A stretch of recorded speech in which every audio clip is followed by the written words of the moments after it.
Assalamualaikum warahmatullahi wabarakatuh. Saya perwakilan dari kelompok 4 akan mempresentasikan hasil diskusi dari kelompok kami, di mana dengan mata kuliah farmasi komunitas dan klinik dengan dosen pengampu Ibu Yona Haryanti Putri, MPharm APT.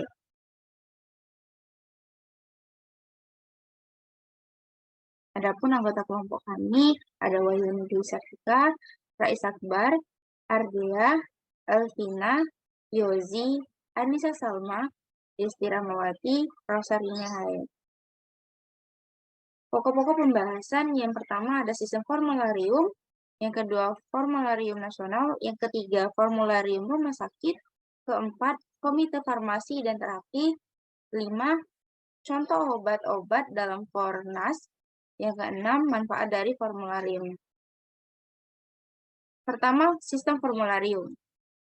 Sistem formularium itu dianalisis mulai dari proses penyusunan, pengadaan, pengawasan, juga pola kebutuhan obat formularium 2013 RSE berdasarkan kelompok pemakaian, investasi, dan indeks kritis. Dinilai pula kesesuaian formularium 2013 RSE dengan DOEN atau Daftar Obat Esensial Nasional 2013. Yang kedua, formularium nasional. Formularium nasional adalah daftar obat yang disusun berdasarkan bukti ilmiah mutakhir oleh Komite Nasional Penyusunan Fornas. Obat ini yang termasuk dalam daftar obat Fornas adalah obat yang paling berkhasiat, aman, dan dengan harga terjangkau, yang disediakan serta digunakan sebagai acuan untuk penulisan resep dalam sistem jaminan kesehatan nasional. Selain itu, Fornas adalah bagian dari sistem jaminan sosial nasional atau disebut SJSN. Oleh karena itu, perlu disusun suatu daftar obat yang digunakan sebagai acuan nasional penggunaan obat dalam pelayanan kesehatan SJSN untuk menjamin aksesibilitas, keterjangkauan, dan penggunaan obat secara nasional dalam formularium nasional. Tujuannya secara umum dari Fornas ini adalah sebagai acuan bagi fasilitas kesehatan dalam menjamin ketersediaan obat yang berkhasiat, bermutu, aman, dan terjangkau dalam sistem JKN. Adapun ketetapan yang diatur dalam Keputusan Menteri Kesehatan Republik Indonesia nomor HK 02-02-Menkes-524-2015 tentang pedoman penyusunan dan penerapan formularium nasional. Tujuan utamanya adalah untuk pengaturan obat dalam Fornas, meningkatkan mutu pelayanan kesehatan melalui peningkatan efektivitas dan efisiensi pengobatan itu sehingga tercapainya penggunaan obat yang rasional. Bagi tenaga kesehatan, Fornas ini bermanfaat sebagai acuan bagi penulis resep, mengoptimalkan pelayanan kepada pasien, memudahkan perencanaan dan penyediaan obat di fasilitas pelayanan kesehatan. Oleh karena itu, obat yang tercantum dalam Fornas ini harus dijamin ketersediaan dan keterjangkauannya. Mekanisme penyusunan Fornas ini disusun oleh Komite Nasional Penyusun Fornas yang disahkan oleh Menteri Kesehatan. Beranggotakan pakar di bidang kedokteran dan dokter gigi, baik umum maupun spesialis, farmakologi klinik, praktisi, perguruan tinggi, apoteker, dan Badan Pengawas Obat dan Makanan, serta unit program Kementerian Kesehatan yang terkait. Seleksi administratif Menteri Kesehatan Republik Indonesia, usulan yang telah diterima oleh Sekretariat diseleksi secara administratif. Sistematika penulisan Fornas. Ketentuan yang pertama adalah ketentuan umum Fornas mencakup obat hasil evaluasi DOEN. Formularium nasional ini periode sebelumnya ada obat baru yang direkomendasikan oleh Komite Nasional Penyusunan Fornas. Ketentuan umumnya yaitu sistematika penggolongan nama obat didasarkan pada 29 kelas terapi, 96 subkelas terapi, 36 sub-subkelas terapi, 16 sub-sub-subkelas terapi, nama generik obat, sediaan atau kekuatan, restriksi, dan tingkat fasilitas kesehatan. Terus ada penulisan nama obat ini disusun berdasarkan abjad nama obat dan dituliskan sesuai dengan Farmakope Indonesia edisi terakhir. Jika tidak ada dalam Farmakopeia Indonesia, maka digunakan International Non-Proprietary Names atau INN, atau disebut juga nama generik yang diterbitkan oleh WHO. Biasanya obat yang sudah lazim digunakan dan tidak mempunyai nama INN ditulis dengan nama lazim. Obat kombinasi yang tidak mempunyai nama INN diberi nama yang disepakati sebagai nama generik untuk kombinasi dan dituliskan masing-masing komponen zat berkhasiatnya disertai kekuatan masing-masing komponen.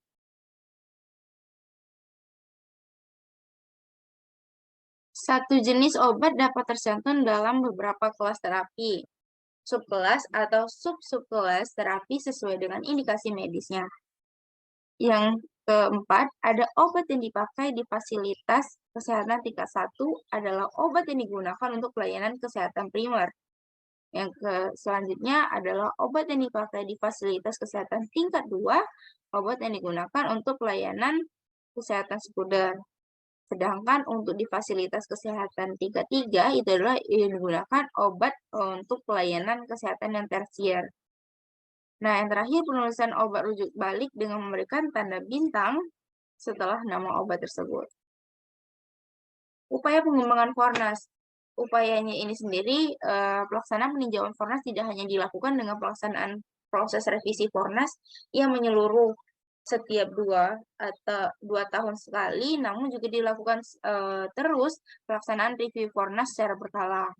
Upaya ini tuh tidak hanya untuk menyesuaikan dengan kemajuan ilmu pengetahuan, tetapi juga memberikan ruang perbaikan terhadap isi Fornas. Meningkatkan kepraktisan dalam penggunaan dan penyerahan obat pada pasien yang disesuaikan dengan kompetensi tenaga kesehatan dan fasilitas kesehatan yang ada. Adendum perubahan Fornas pertama pada 26 Mei 2014 ditetapkan melalui Keputusan Menteri Kesehatan Nomor 159 tentang perubahan atas Keputusan Menteri Kesehatan Nomor 328 tentang Formularium Nasional. Perubahan tersebut ada 3. Yang pertama, penambahan 2 item baru dalam 4 bentuk sediaan atau kekuatan. Yang kedua, penambahan 3 bentuk sediaan atau kekuatan baru. Yang ketiga, perubahan restriksi pada 4 item obat. Selanjutnya ada adendum perubahan Fornas kedua pada 2 September 2015. Adendum 2 Fornas ini melalui Keputusan Menteri Kesehatan Nomor HK 02-02-Menkes-363-2015 yang mencakup beberapa perubahan, yaitu yang pertama penambahan 17 item obat dalam 31 bentuk sediaan kekuatan. Yang kedua, pengeluaran 1 item obat dari Fornas, yaitu amilorid tab 2,5 mg karena tidak ada NIE dalam bentuk sediaan tunggal. Yang ketiga, perubahan restriksi dan penulisan pada 3 item obat. Yang terakhir, ada penambahan obat PRB 1 item dalam 2 bentuk sediaan atau kekuatan, yaitu akarbose untuk penyakit DM. Revisi Formularium Nasional ini dilaksanakan proses revisi Fornas. Dirjen Binfar dan Alkes terus berupaya dalam mewujudkan penyusunan Fornas yang transparan dan akuntabel. Proses penyusunan revisi Fornas dilaksanakan dengan melaksanakan review terhadap obat dalam Fornas serta pembahasan usulan obat baru untuk dapat tercantum dalam Fornas. Selanjutnya pengelolaan obat Fornas. Yang bagian A, penyediaan obat berdasarkan Fornas. Yang pertama, penyediaan obat di fasilitas kesehatan tingkat pertama FKTP. Ada puskesmas penyedia obat berpedoman kepada Fornas dapat dilaksanakan oleh Satuan Kerja Perangkat Daerah Dinas Kesehatan melalui e-browsing berdasarkan e-katalog. Yang B, klinik penyediaan obat di klinik berpedoman kepada Fornas yang dilaksanakan oleh instalasi farmasi yang ada di klinik. Yang C, praktik dokter gigi, dokter spesialis, dan dokter gigi spesialis layanan primer, penyediaan obat untuk praktik dokter gigi, dokter spesialis, dan dokter gigi spesialis layanan primer mengacu kepada Fornas yang dilaksanakan oleh apotik sebagai jejaring pelayanan kesehatan. Untuk yang B, penggunaan obat di luar Fornas. Pada pelaksanaan pelayanan kesehatan, penggunaan obat disesuaikan dengan standar pengobatan program yang terkait sesuai dengan ketentuan yang berlaku. Apabila dalam pemberian pelayanan kesehatan, pasien membutuhkan obat yang belum tercantum dalam Fornas, maka hal ini dapat diberikan dengan ketentuan. Yang pertama, penggunaan obat di luar Fornas di FKRTL hanya dimungkinkan setelah mendapat rekomendasi dari Ketua Farmasi dan Terapi dengan persetujuan Komite Medik dan Kepala atau Direktur Rumah Sakit. Yang kedua, penyedia obat di fasilitas kesehatan rujukan tingkat lanjutan. Untuk layanan ini, kesehatan sekunder dan tersier di rumah sakit, penyediaan obat ini dilaksanakan oleh instalasi rumah sakit melalui e-katalog. Yang ketiga, dalam hal obat yang dibutuhkan tidak terdapat dalam e-katalog elektronik, proses pengadaan dapat dilakukan mengikuti metode lainnya sebagaimana diatur dalam peraturan perundang-undangan yang berlaku. Yang keempat, dalam hal pengadaan, obat melalui e-pushing berdasarkan katalog elektronik sebagaimana dimaksud bukti 1 dan 2 mengalami kendala operasional dalam aplikasi pembelian dapat dilaksanakan secara manual.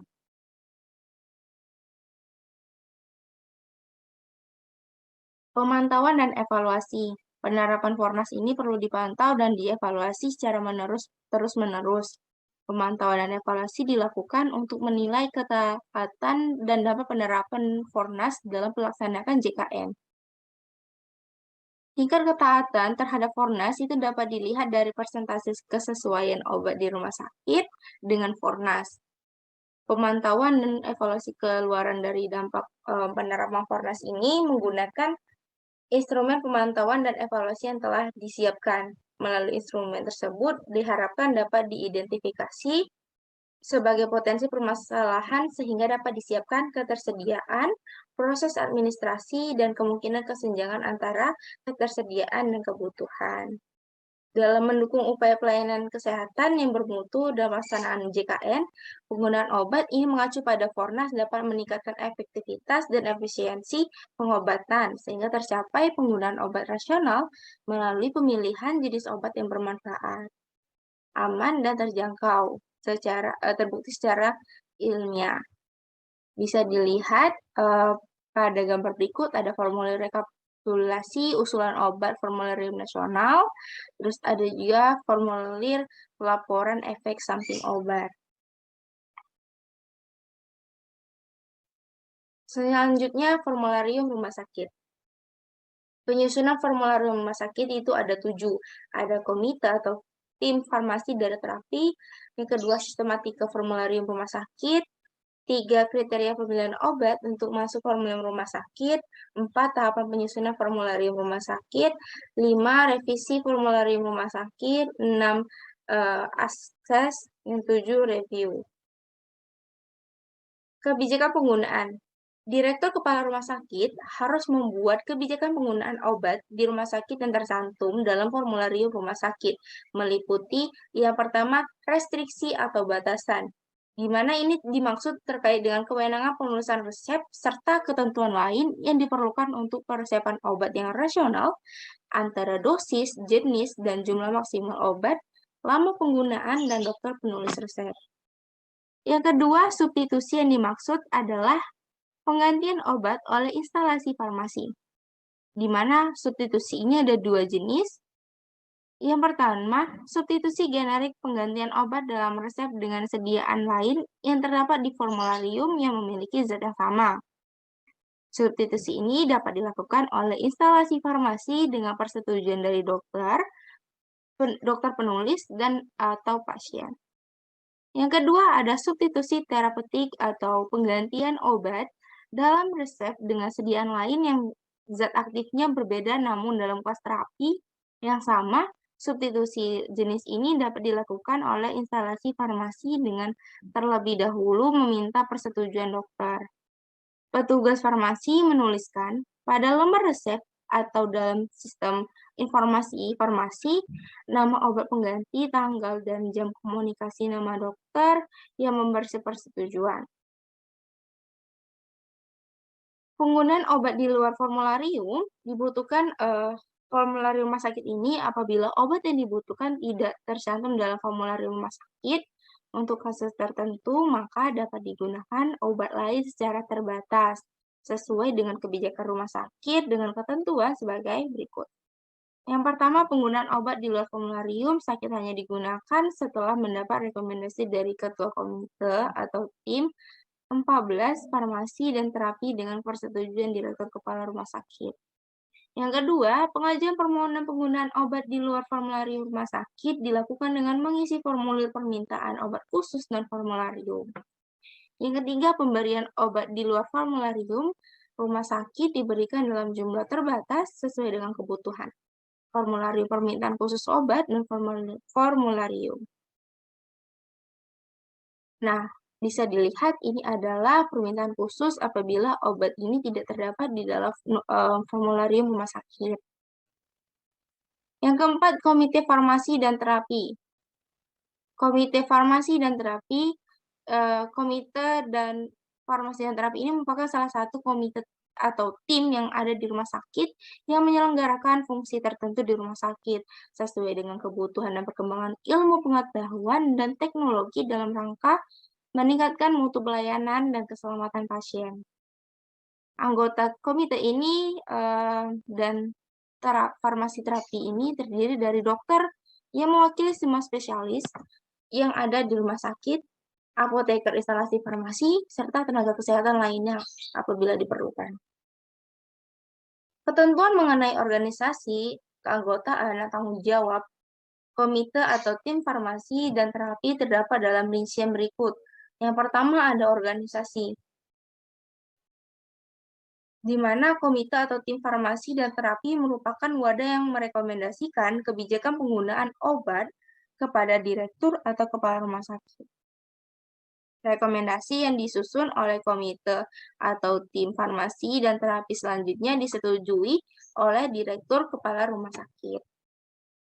Yang kedua ada anggota, di mana anggota ini terdiri dari dokter, apoteker, dan tenaga kesehatan lain yang diperlukan. Anggota ini dapat diketuai oleh seorang apoteker atau seorang dokter. Apabila diketuai oleh dokter, maka sekretarisnya adalah apoteker. Namun, apabila diketuai oleh apoteker, maka sekretarisnya adalah dokter. Untuk tugas, yang pertama, menyusun program kerja yang dilakukan yang disetujui oleh direktur. Yang kedua, mengembangkan kebijakan tentang penggunaan obat di rumah sakit. Ketiga, melakukan seleksi dan evaluasi obat yang akan dimasuk dalam formularium rumah sakit. Yang keempat, mengembangkan standar terapi. Yang kelima, mengidentifikasi permasalahan dalam penggunaan obat. Yang keenam, melakukan intervensi dalam peningkatan penggunaan obat yang rasional. Serta mengkoordinir penata laksanaan reaksi obat yang tidak dikehendaki dan kesalahan penggunaan obat. Dan menyebarluaskan informasi terkait kebijakan penggunaan obat di rumah sakit. Yang keempat adalah anggota komite atau tim farmasi dan terapi. Peranan ketua dalam komite tim farmasi dan terapi. Yang pertama, memimpin komite tim farmasi dan terapi. Yang kedua, mengkoordinasi kegiatan. Yang ketiga, mengkoordinasi seluruh yang dibutuhkan dalam penyusunan formularium rumah sakit. Selanjutnya, peran sekretaris dalam komite tim farmasi. Di sini ada mengajukan agenda yang akan dibahas, pemberian usulan pokok bahasan rapat, terus pencatatan dan penyiapan rekomendasi komite tim dan farmasi dan terapi, terus ada penyusunan kajian jika diperlukan, komunikasi keputusan komite, tim farmasi dan terapi terhadap tenaga kesehatan lain, dan menetapkan jadwal pertemuan, mencatat hasil keputusan, melaksanakan keputusan, membuat formularium berdasarkan kesepakatan. Peran apoteker dalam komite atau tim farmasi dan terapi, di mana yang pertama analisis dan diseminasi informasi ilmiah, klinis, dan farmakoekonomi yang terkait dengan obat atau kelas terapi yang ditinjau. Yang kedua, evaluasi penggunaan obat dan menganalisis data. Yang kelima, contoh obat-obat dalam Fornas. Contoh obat-obat dalam Fornas itu ada kodein kompresi dalam Fornas halaman 82. Tablet kodeina memiliki komposisi tiap tablet mengandung kodein fosfat 10 mg, zat tambahan yang cocok secukupnya. Penyimpanannya dalam wadah yang tertutup rapat, dosis 3 kali sehari 1 tablet. Catatan, 1. Dapat juga digunakan kodein hidroklorida dan sediaan berkekuatan lain 15 mg atau 29 mg. Yang kedua, chloramphenicol unguentum dalam Fornas halaman 66. Ada salep chloramphenicol. Komposisinya tiap 10 gram mengandung chloramohenicolum 200 mg, propylenolucolum 1 gram, adepsolanae 1 gram, Phaselinum album hingga 10 gram. Penyimpanannya dalam wadah tertutup rapat atau dalam tub. Dosisnya 2-3 kali sehari dioleskan. Catatan dalam etiket harus ditertera kadaluarsanya. Yang ketiga ada acetaminophen eliksir dalam Fornas halaman 3. Eliksir acetaminophen atau eliksir paracetamol memiliki komposisi tiap 5 mili mengandung 1. Acetaminophenum 120 mg, ada gliserolol 2,5 mili, propylenglycolum 500, sorbitol solution 70% 1,25 mili, atanolom 500, zat tambahan yang cocok secukupnya, aquadestilasi hingga 5 mili. Penyiapan dalam wadah tertutup dapat terlindung dari cahaya. Penyimpanannya dalam wadah tertutup terlindung dari cahaya. Dosis anak sampai 1 tahun 1 sendok teh, 1-5 tahun 2 sendok teh. Catatan, 1. Air dapat diganti dengan sirup simplex. Yang kedua, sediaan berkekuatan lain 150 mg. Sub yang keenam, manfaat formularium. Manfaat formularium ini yang pertamanya adalah hanya obat yang paling aman dan efektif yang dapat diresepkan oleh para dokter dalam suatu sistem pelayanan kesehatan. Yang kedua, obat yang masuk dalam daftar formularium telah dievaluasi secara ilmiah. Ketiga, obat yang dipilih sesuai dengan kebutuhan untuk pelayanan kesehatan setempat. Yang keempat, para dokter yang akan lebih berpengalaman dengan jumlah obat yang tidak terlalu banyak. Yang kelima, jumlah jenis obat dirampingkan tanpa pengurangan kualitas obat yang disediakan, misalnya obat kopi. Yang keenam, ada obat terlalu mahal, tidak efektif, atau belum pas keamanannya akan tersingkir. Yang ketujuh, keruwetan pengadaan obat dapat dikurangi. Yang kedelapan, biaya pembelian obat dapat ditekan karena pembelian dilakukan dengan dalam jumlah besar. Yang 9, di kalangan karyawan, prinsip keadilan untuk mendapatkan obat dapat ditegakkan. Yang terakhir, konsistensi pengadaan obat lebih terjamin. Berikut daftar pustaka yang kami gunakan. Sekian dari kelompok kami. Apabila ada salah kata, kami mohon maaf. Wabillahi taufiq wal hidayah. Wassalamualaikum warahmatullahi wabarakatuh.